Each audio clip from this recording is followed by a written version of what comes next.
जब फौज जो अपने किरदार से तजावुज करती है उसकी सजा भी तजवीज करता है।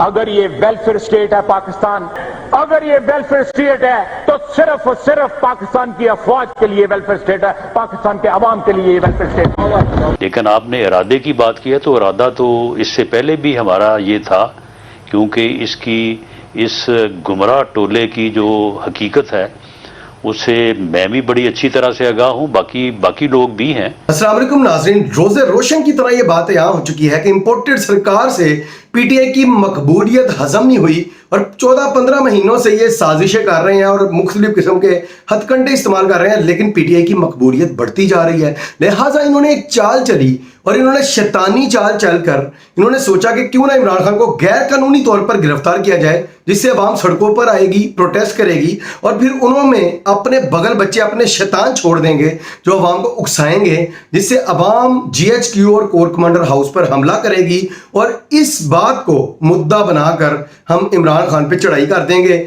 और उसकी पार्टी को तोड़ना शुरू कर देंगे, इमरान खान को कमजोर करना शुरू कर देंगे। लिहाजा वो अपनी शैतानी चाल में कामयाब हो गए। चूंकि शैतान बहुत ताकतवर है, बहुत मजबूत है, तो जो शैतान के चेले हैं, शैतान के पैरोकार हैं, शैतान उनकी मदद भी खूब करता है। राणा सनाउल्लाह साहब ने ये खुद बयान दिया और उन्होंने बताया कि भाई हाँ, हम तोड़ रहे हैं पीटीआई को क्योंकि हम चाहते थे कि पीटीआई टूट जाए। जरा उनका बयान सुनिए। क्या आप तहरीक इंसाफ के ऊपर पाबंदी लगाने का इरादा रखते हैं? जी बिल्कुल इरादा रखते हैं, और ये एक दहशतगर्द टोला है जो एक नासूर की मानद जो है वो पूरे मुआशरे में शरायत कर रहा था कि रास्ते में जो है वो एक यानी एक्सीडेंट आप कह लें कि एक हादसा जो है उससे हो गया है और शायद अब मुल्क और कौम जो है वो इस फितने से जो है वो महफूज हो जाए।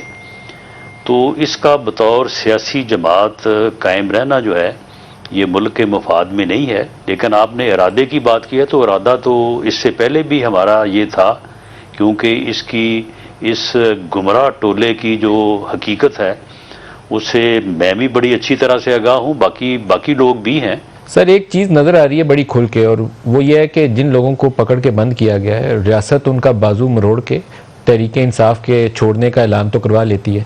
अब दूसरी खबर यह है कि जहांगीर तरीन के साथ एक नई पार्टी बनेगी, एक पाकिस्तान तहरीक इंसाफ हकीकी बन गई है, एक तहरीक इंसाफ पाकिस्तान के नाम से जमात बनेगी। तो आप 3 नई जमातें निकालेंगे तहरीक इंसाफ के अंदर से, जैसे मुस्लिम लीग कभी काफ बन जाती है, कभी कासिम ग्रुप बन जाती है, कभी ज़िया ग्रुप बन जाती है, तो अब वो एक तहरीक इंसाफ के अंदर से भी ऐसी 2-3 आप पार्टियाँ निकालेंगे? नहीं अपना मलिक साहब, ये कैसा बाजू है जो इतनी आसानी से मुड़ जाता है और साथ ही तोते की तरह जो है वो टैं टैं होना शुरू हो जाती है। आप मुझे बताएं कि क्या इनका बाजू जो है वो मरोड़ा गया है? यही कि ये हरकत जो हुई है, जो दिफाई तनसीबात के ऊपर हमला हुआ है, घर जलाए गए हैं, घर लूटे गए हैं और जो है वो शुहदा की यादगारों के ऊपर जो है वो डंडे बरसाए गए हैं, उनके मुजस्समों को जो है वो ठुड्डे मारे गए हैं, उनको जलाया गया है। तो इसके ऊपर जो मुकदमात कायम होंगे उन मुकदमात को मिलिट्री कोर्ट में ट्रायल किया जाएगा। यही है ना, इससे ज़्यादा तो नहीं है। इसकी क्या सज़ा हो सकती है? 3-4 साल, ज़्यादा से ज़्यादा चलो 7 साल हो जाएगी।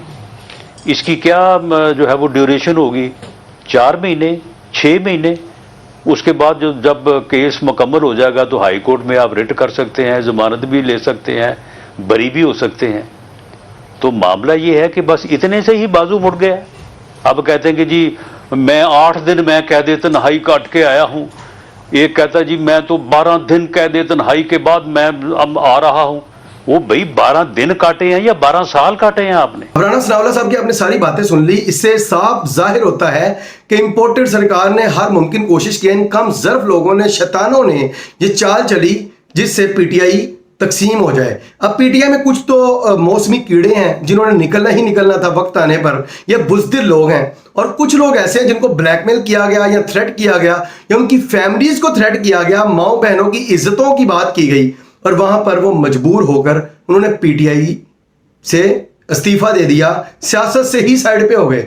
अब ये वो लोग हैं जिन्होंने मजबूरन पीटीआई से استعفا دیا, لیکن کچھ فیاض الحسن چوہان جیسے جو جیلسی اور حسد کا شکار تھے انہوں نے بھی استعفا دیا. اب چیز یہ ہے کہ کیا اس سے پی ٹی آئی کو کوئی نقصان ہوگا؟ کیا عمران خان کا ووٹ بینک کم ہوگا؟ کیا عوام ان کو ووٹ نہیں دے گی؟ تو جو موجودہ سروے ہے ان سے اندازہ لگایا جا سکتا ہے کہ اس وقت یہ لوگ نہ بھی ہوں تو اگر کسی بندر پہ پی ٹی آئی لگا کر اس کو الیکشن کے لیے کھڑا کر دیا جائے, رانا ثناء اللہ کے سامنے یا مریم نواز کے مخالف یا کسی کے بھی مخالف, شہباز شریف کے مخالف, تو وہ بندر بھی جیت جائے گا کیونکہ اس کے اوپر ٹیگ لگا ہے پی ٹی آئی کا. تو عوام اگر ووٹ دے گی تو پی ٹی آئی کو ہی دے گی. اب یہ جو بڑی بڑی باتیں کرتے ہیں جو اس وقت فوج کے بڑے سگے بنے ہوئے ہیں, یہ وہ لوگ ہیں جو فوج سے ہمیشہ دشمنی رکھتے آئے ہیں.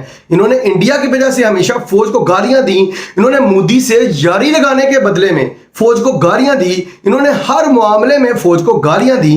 ان کا خواجہ آصف جو آج فوج کا ٹھیکیدار بنا ہوا ہے, یہ فوج کے بارے میں جس طرح سے گھٹیا گفتگو کیا کرتا تھا ذرا وہ بھی سنیے, اس کے بعد آپ خود ہی اندازہ لگائیے گا کہ کس طرح سے عمران خان نے ہمیشہ فوج کی حمایت کی اور ہمیشہ فوج پہ تنقید بھی کی, تو اس طرح سے کی جس سے فوج بدنام نہ ہو. اور جو قرض جرنیلوں پہ ایوب خان سے لے کے پرویز مشرف تک جو ان پہ واجب ہے وہ ادا کیے جائیں گے اور ہم ان سے وصول کریں گے.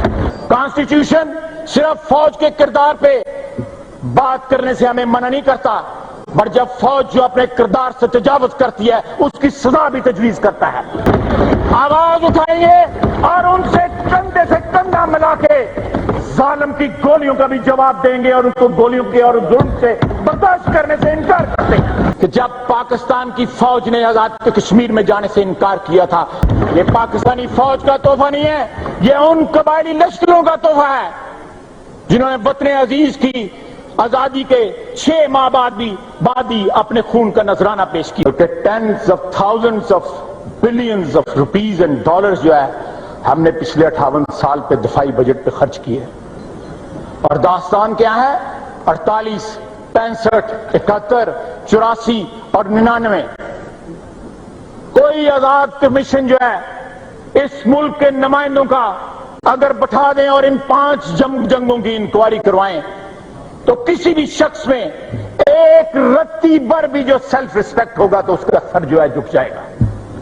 لیکن آج بھی یہ پوری امپیونٹی کے ساتھ اپنا سینہ چوڑا کر کے ڈیفنس بجٹ کو کلیم کر رہے ہیں اور مانگ رہے ہیں قوم سے. اگر یہ ویلفیئر اسٹیٹ ہے پاکستان, میں مانتا ہوں یہ ویلفیئر اسٹیٹ ہے, اگر یہ ویلفیئر اسٹیٹ ہے تو صرف اور صرف پاکستان کی افواج کے لیے ویلفیئر اسٹیٹ ہے, پاکستان کے عوام کے لیے یہ ویلفیئر اسٹیٹ ہے. تو ناظرین, اب خواجہ آصف کی اس ویڈیو سے آپ اندازہ لگا سکتے ہیں عمران خان نے کبھی فوج کی روٹیاں نہیں گنی, کبھی ان کے پیسے نہیں گنے, کبھی ان کو نیچا نہیں دکھایا, کبھی ان کی عزت پہ بات نہیں کی, کبھی یہ نہیں انہوں نے کہا کہ وہ یہ بھی ہار گئے وہ بھی ہار گئے, انہوں نے کیا کیا, کیا احسان ہے, کشمیر ہم نے لیا وغیرہ وغیرہ.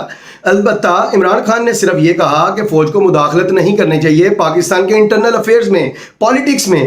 فوج کا کام ہے پاکستان کی سرحدوں کی حفاظت کرنا.